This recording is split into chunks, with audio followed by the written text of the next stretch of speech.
Hello and welcome, or should I say, welcome back. In our defense is back after a break of a few weeks that we took over Diwali, and we are back in a very new avatar. If you had followed our last episode, you would know that Abhishek Balla, who was with me on this podcast for around 80 episodes, has left the podcast and he's moved on to some, like we discussed last time, greener pastures. Someone with the same level of experience in defense and same level of interest, I would say, in defense as Abhishek and I also.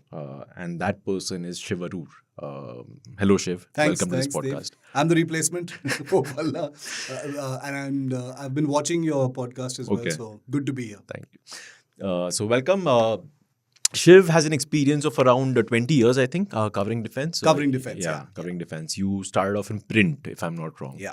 And then moved to television. At India Today Group, you've been here for how long?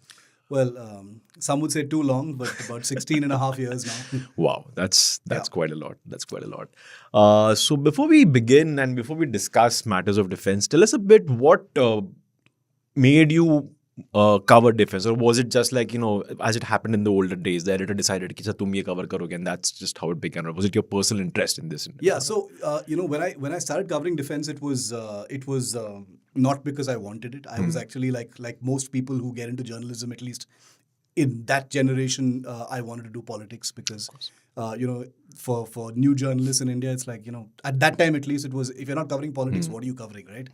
But as it happened, I was given a job with the Indian Express, the National Bureau, and I think I was the youngest person in the National Bureau. The Right. Indian Express is like an institution, right? Of course. And over there, I was 22 years old, and usually you spend a good 10, 12 years of your career doing other stuff before you get inducted into the Yeah. National Bureau. And here I was just like inducted into the National Bureau, and it was a really big deal. And Shekhar Gupta, who was my boss at that time, he said, "We don't have any vacancies in politics right now, so you cover defense," which was the like scariest day of my life because it's like I don't know anything about defense. I mean, I like aircraft and stuff, but I don't know anything about defense.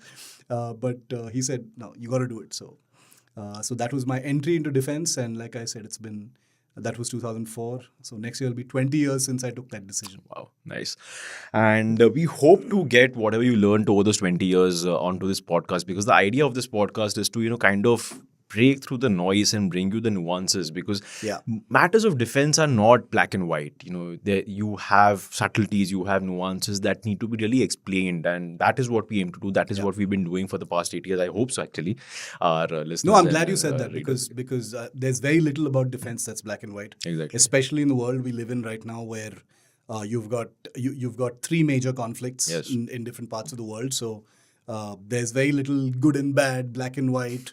Us versus them. Yeah. It's a very, very mixed bag. So I think it's a good thing that you're doing with this podcast to try and simplify things, Yeah. add perspective. So happy to add that. And to remind everyone listening that this has not for a moment has this been a Russia-Ukraine war. This has been a Russia against NATO and the world. Yes. That's what this No is. one has to- this yeah, is forget. this is Russia plus China against literally the rest of the world. There are, of course, very important countries like India that have taken an independent view and vindicated for that view Yes. as far as Russia is concerned. But this is in effect a kind of Cold World War, right? That's what this basically is. There are two countries doing the fighting, but everyone else Involved in has some skin in of the the way. game, Yeah. is involved. Now, the reason why there might be some kind of a horizon line as far as Russia-Ukraine is concerned is where's the money? Yeah. Okay, the US has an election coming up. And they've just said that they are going to run out of money for Ukraine. Biden is practically on his knees begging Congress, saying, "Please clear this money, Yes. otherwise this war is going to turn on its head, and we can't afford that. It's still going to happen on our watch." The United States has an electorate that is already pissed off with Biden for everything that he's done as far as Ukraine is concerned. You've got a Ukraine which is conducting special forces strikes, some missile strikes. But what Russia has proven, even though Russia's war didn't go at all the way it wanted to it to be like a lightning quick kind of pincer movement on Ukraine and completely suppress the country and do what it wanted. That didn't happen, obviously, because of NATO support. But now, with money intended for Ukraine being diverted towards Israel, uh, the resources that Ukraine needs to extend this war. It's winter now. Okay, so in winter everything comes to a standstill because it's hell freezes over in Ukraine. It's so cold that you can't think. Right. So the war sort of grinds to a halt, thankfully, in winter. But as soon as winter breaks, as spring arrives, the fighting will begin again. It'll be the third year of the fighting, right? And this time, it comes at a time when Russia will be aware of Ukraine's weaknesses. They will know that the world's attention is diverted towards Israel and Palestine. They know that NATO will be slightly less capable of providing readily the equipment, missiles, money, whatever it is to Ukraine because of what's happening in Israel. And therefore, they'll probably be even more aggressive. So I see a lot of blood next summer in between Ukraine and Russia. But I also on the silver lining to that blood is that I believe that with resources drained from this war, I think both sides will have to also sort of be forced into some kind of a resolution. You've seen Putin, very rare. He's gone out of Russia. Remember, he didn't even come to India for the G20. He didn't come for anything else. He doesn't travel out of Russia since this war began. He's currently sitting in UAE, traveling to Saudi Arabia. OPEC and all those things he's discussing, because he also realizes that, boss, I can't sit in Moscow and fight an endless war. Does the submarine have insurance? And also the fact It's a good question. The fact that you've registered so two parts. So one, the insurance bit, because I know of course commercial ships do have big insurance because major things can go wrong out at sea. There have been times when containers have literally fallen into sea, so they need to recover those costs. But these are defense assets you're talking about. Their job involves going into the mouth of danger. So I don't know what insurance company in the world would insure them. So that's part one. Part two is you've registered the FIR at Yellowgate police station that falls under Mumbai police. That police station, I've seen it. It's in Navy Nagar.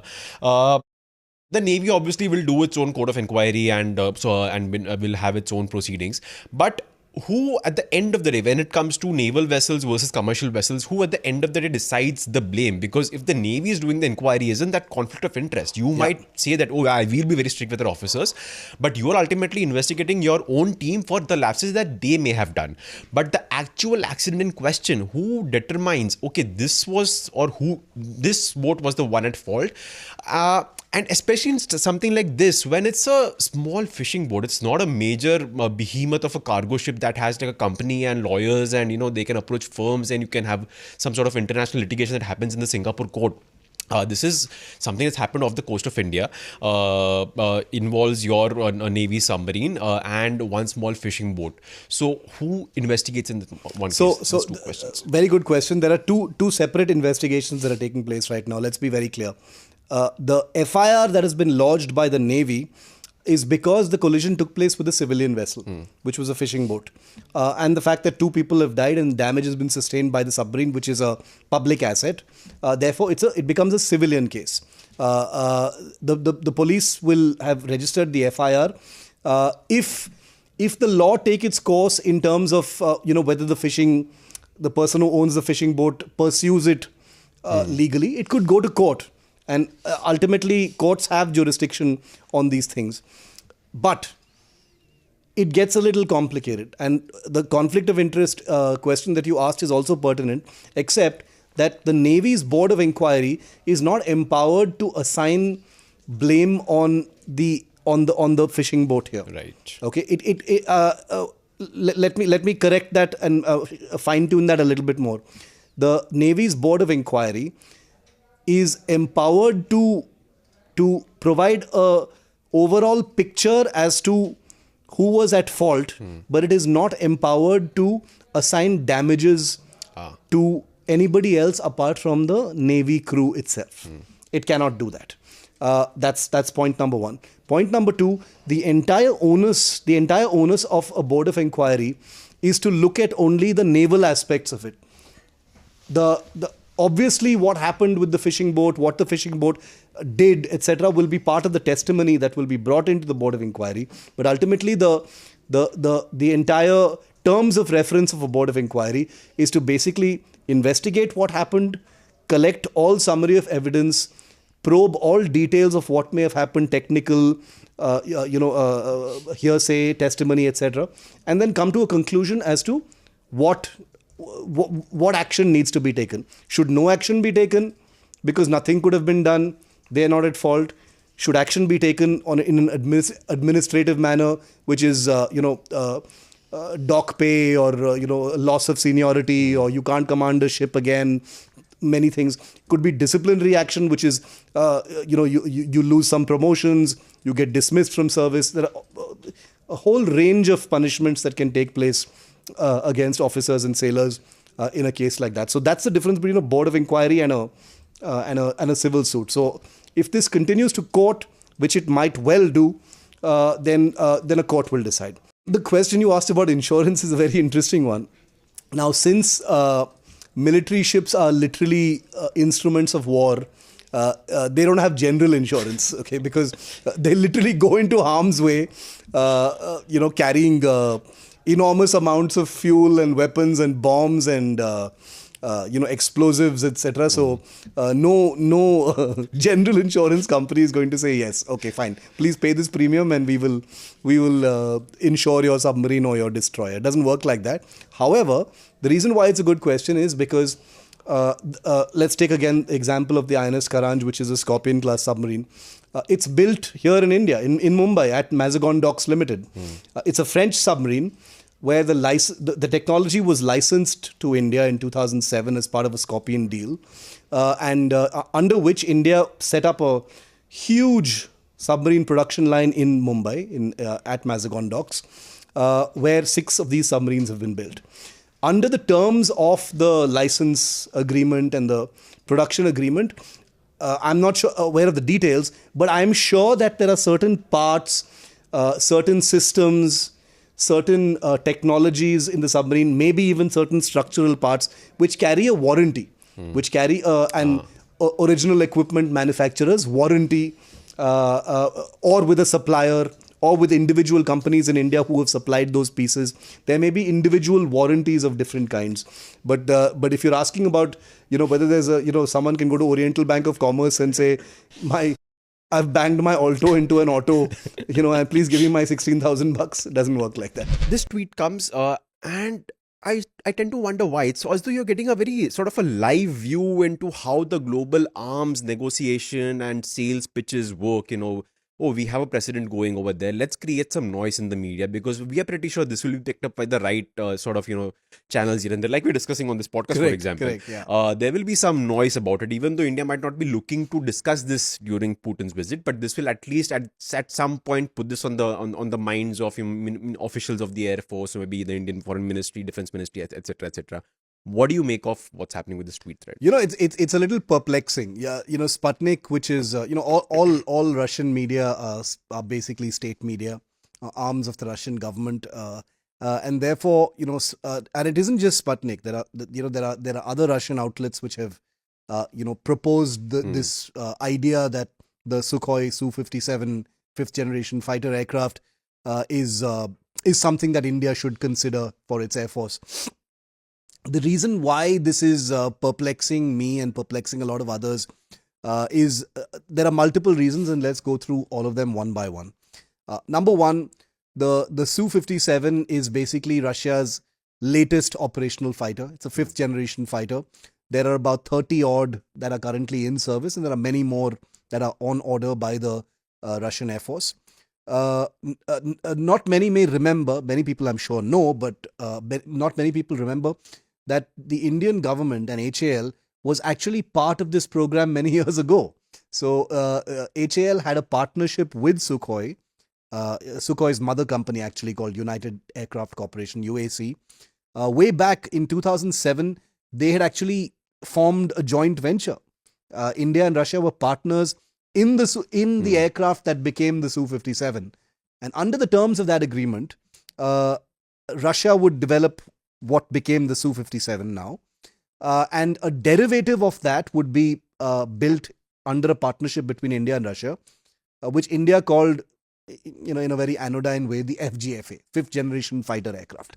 They didn't want to give it any sexy name or any masala, so it was just called FGFA. somehow during negotiations between the two countries over work share, over over technology, over who would do what in the aircraft, over about a decade, things just kind of unraveled, and that entire partnership collapsed, and India pulled out. The thing is, India had already put in quite a bit of money into the project. This is something that not a lot of people know, but a considerable amount of money had been put in by India, and which is not uncommon, because there are a lot of projects that Russia has built using Indian money, because they've got the ideas, they've got the knowledge, they've got the expertise, they've got the aerospace scientists doing all this stuff, but they don't have the money to get these projects off the ground. So they've always had a willing sort of investor / customer in India. So whether it is ships, whether it is submarines, Su-30, greatest example, and the FGFA was the latest example. In Russia, it was called the PAKFA, which is basically a Russian acronym for the multiplicity of technologies that go into a 5th generation fighter aircraft. Anyway, to cut a long story short, India realized that this wasn't working out. The Russians were being obstinate in terms of certain work share issues, and so India pulled out. It was around the same time that the AMCA had kind of solidified in terms of what it was going to look like. There was a reasonable amount of confidence in India about being able to pull off something as complicated as an AMCA, and therefore both these things coincided. India decided we will go with the AMCA and we will not do the FGFA. Now let's flash forward all these years, Dev, and you suddenly have a situation where, like we discussed just a few episodes ago, the Indian Air Force is now looking for fighters, where it has this, it is intending to go in for another global contest, which will involve, a kind of beauty pageant of fighters, including the Rafale, the Typhoon, the F-15, Eagle 2, and other fighters. And theoretically, there are some Russian fighters also in this context, namely the MiG-35 and the Su-35. But Russia has, I think, realized in a very realistic sort of way, and I think they're absolutely right, that they've got absolutely no chance of winning any more aircraft deals with India, fighter aircraft deals with India in the current configuration. India is never going to choose the Su-35 because we already have the Su-30. So why would we choose a Russian aircraft? India is never going to choose the MiG-35 because the MiG-35 is now perceived as a legacy fighter. It's not going to happen. So I feel that this, whether we're talking about the Sputnik tweets or the columns that have been written by some journalists, saying, is India considering the Su-57? I think this is all a kind of googly. This is Russia kind of, throwing this into the ring, saying, why are you even considering all these 4th generation fighters when we can offer you the latest fighter? This in my view, and look, there will be those who say, oh, this is just a Sputnik tweet, doesn't need to be taken seriously. This is just Russian propaganda. This is just playing mind games with India. All of that may be true, but the fact is the Russian government industrial military complex is highly tuned towards trying to get as much as it possibly can out of the Indian military. It is not happy with the fact that India has increasingly diversified its supply base and is getting aircraft from the United States, getting aircraft from other places, getting fighters from France, which it has done before, but not at this scale, is now considering American fighters.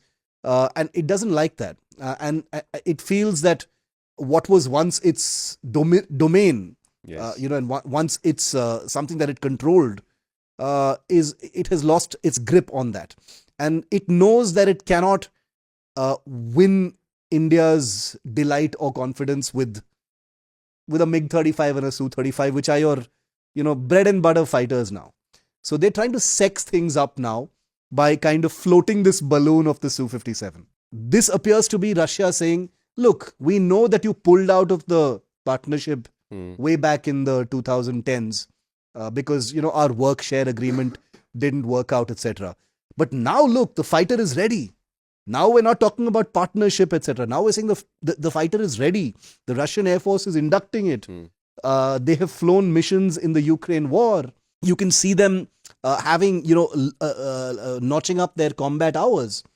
So therefore, the Russians are speaking with a sense of confidence now. कि ये तैयार है, ready है, combat platform है. Now you can consider taking it and building it in India because it's nothing like what we've built before.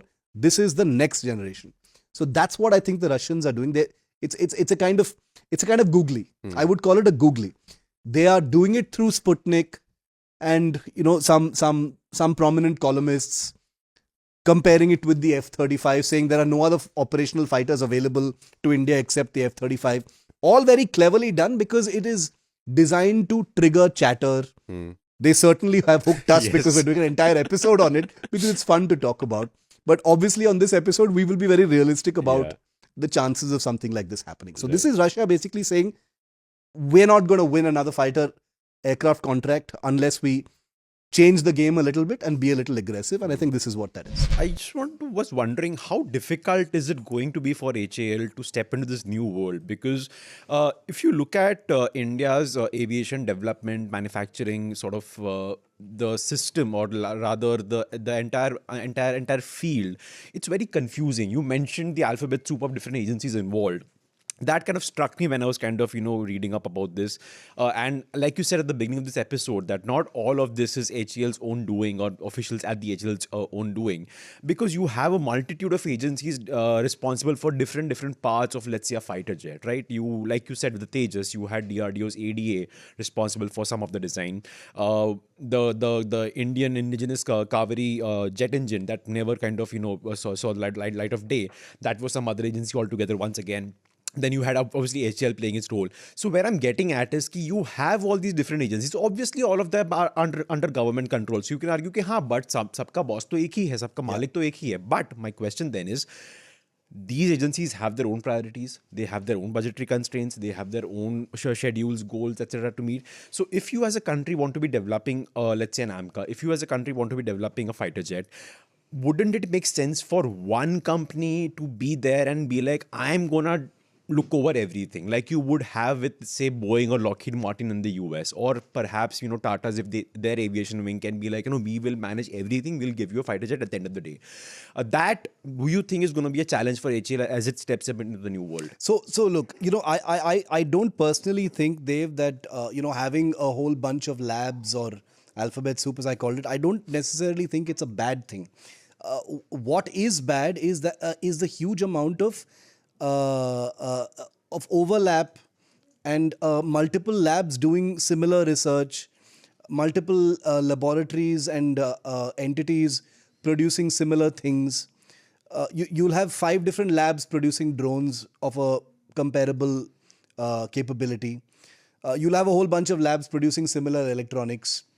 You will have labs under the Science and Tech Ministry producing certain metallurgical stuff, which compares with what will be done by the Mishra Dhatu Nigam Limited, which is a PSU under the Defense Ministry.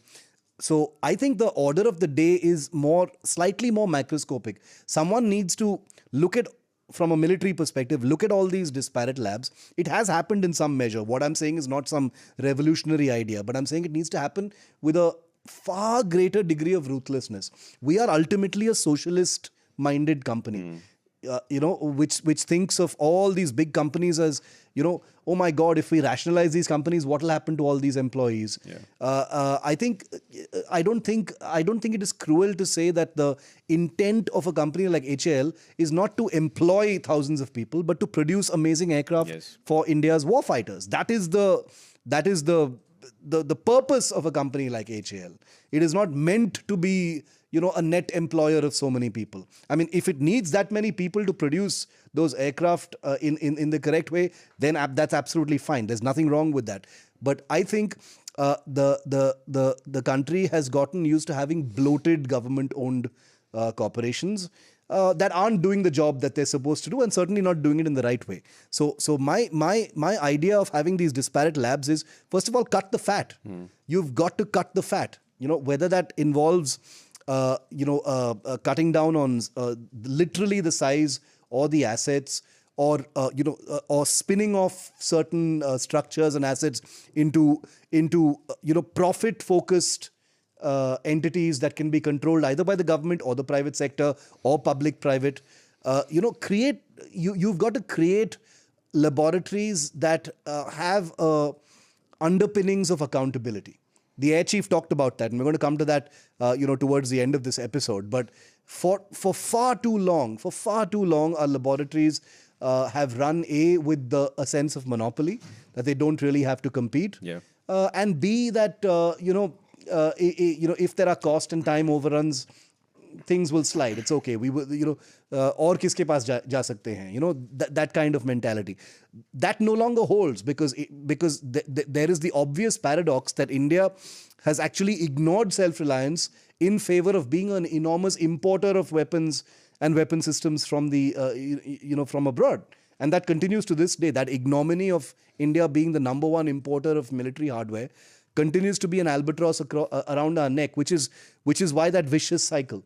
Since we are so import dependent, Atmanirbhar Bharat has become difficult. But when you try and push Atmanirbhar Bharat, the cycle gets kind of disrupted, and at the end of the day, the customer doesn't get what they want. So I think a kind of really merciless hacking away of redundancies, fat, too many teams doing the same thing,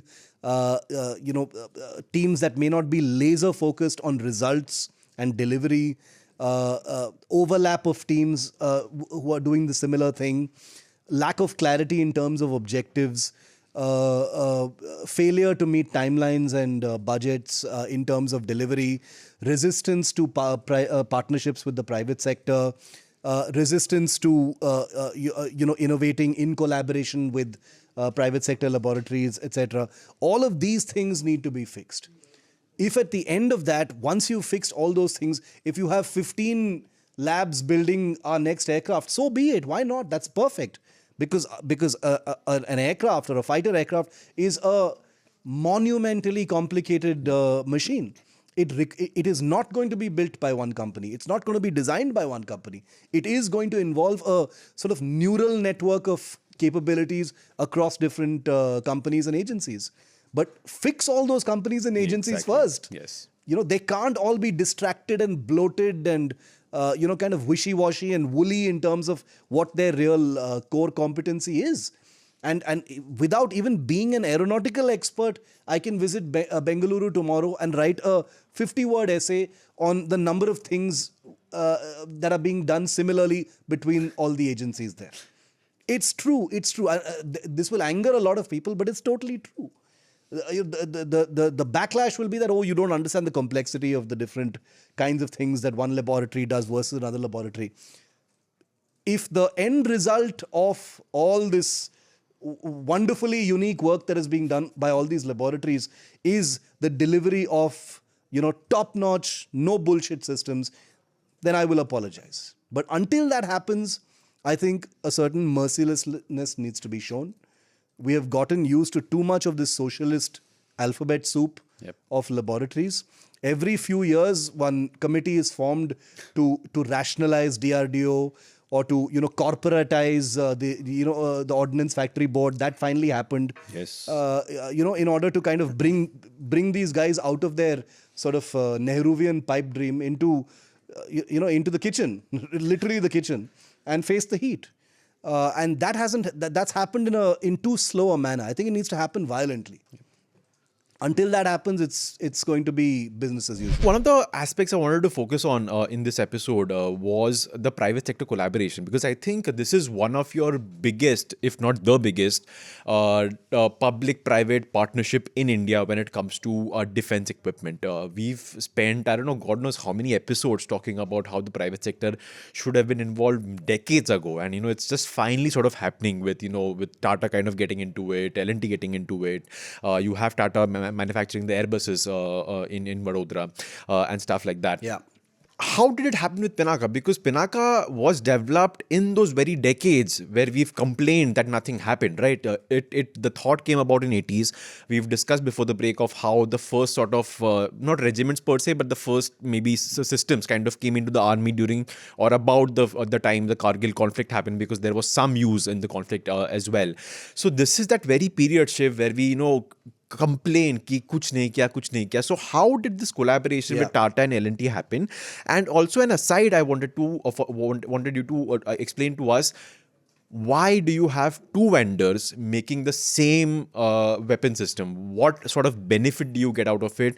And do you not then run the risk of, maybe different sort of quality control, maybe differences in sort of service and maintenance provided by those two companies? Why do you have that? And, again, the big question, how did we manage to do this so right again? I think the secret sauce that made the Pinaka successful, like I said in my first answer, was the kind of instinctive faith that the army showed in this weapon system very, very early on, and by putting its money where its mouth is and ordering the system.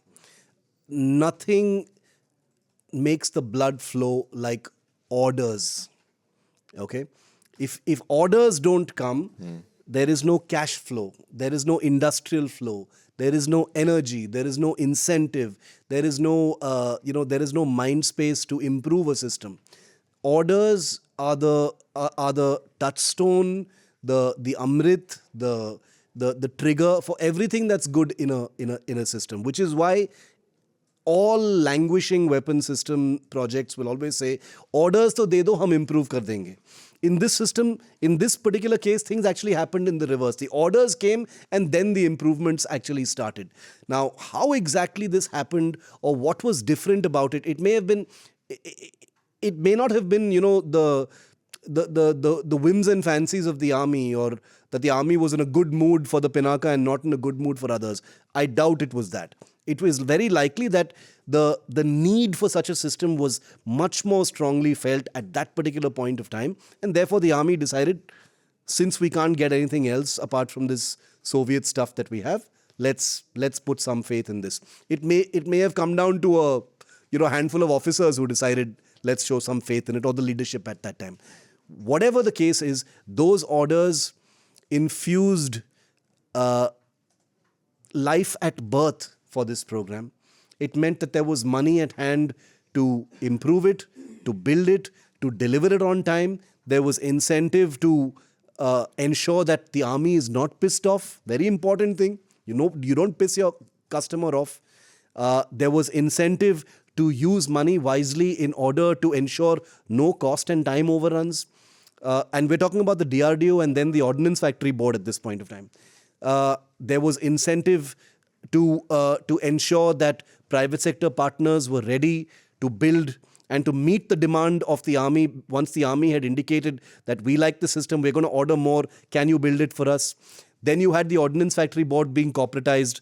It was split up into many different entities. You've had L&T and Tata come forward and be assigned as production partners for these systems and for these regiments. Now, first of all, to answer your question about standardization, could things be different between Tata and L&T? These are world-class companies building the most sensitive military hardware for not just India, but the world. In fact, more for the world than for India, because so much is outsourced to them. Yeah. And when it comes to military manufacture, Dev, it's not ragtag stuff. This is very, very precision engineering, based on extremely precise computer-aided design documents. So it's not like people are building whatever they want. It's extremely precise, down to micrometers. So having world-class leading companies like Tata and L&T build the rockets and the Pinaka systems is not a problem at all. Full faith in that, and the fact that orders are flowing the way they are shows there has not been any QC quality control or any other issues with the rockets. The reason why two different companies have been given the orders is actually a pretty it's a fairly common practice in defense, which is it's basically to hedge risk, have more than one company being capable of supplying those rockets, so that in case one is unable to do so for whatever reason, there could be a strike, there could be some kind of industrial issue with that company, there could be other corporate priorities, whatever it is, you at least have another source of that. And the fact that that for the Pinaka is being built by both these companies, India's tallest, biggest private sector defense manufacturers, even more shows the kind of icing on the cake confidence that the army has in this system, which is because the army has basically said, there should be no stoppage in supply of this system because we want it, we love it so much, we need it so much, we will not tolerate any pause in supply. Therefore, if you need to, दो companies को दे दो manufacturing order ताकि it comes on time to us. We do not want any hitches in the supply of this weapon system to us. So that's the reason why, probably two companies. And there are many others. Tata and L&T, build the main systems. There are the solar industries. There are other smaller defense industries that are building all kinds of things, warheads, the high explosives, the fins, actuators, different things that are part, the hydraulic systems, some of the command post systems. They're all built by different companies, and they all finally come together at these two large giants. So it's an incredible public-private partnership example that has put India literally on the international map. The startup ecosystem is, I think, something which we could not really focus on big time on season 2, but I think that really needs sort of focus attention and more coverage, if I can say it that way. And perhaps we'll do that on season 3 of In Our Defense. So thanks, Shiv. Fantastic episode, fantastic season, in fact. Thanks, had Dave. Great fun, lots of chat, and I think this is going to be a very memorable time for me to have this year and month or so of In Our Defense with you. Thanks, as always, to our viewers and listeners. We'll be back. I don't know right now when, but we'll let you know soon from our social media and in a post very soon. We'll be back very soon in a new format, a new avatar. Till then, stay safe and do not cross any boundaries with our passport. Bye-bye and see you soon.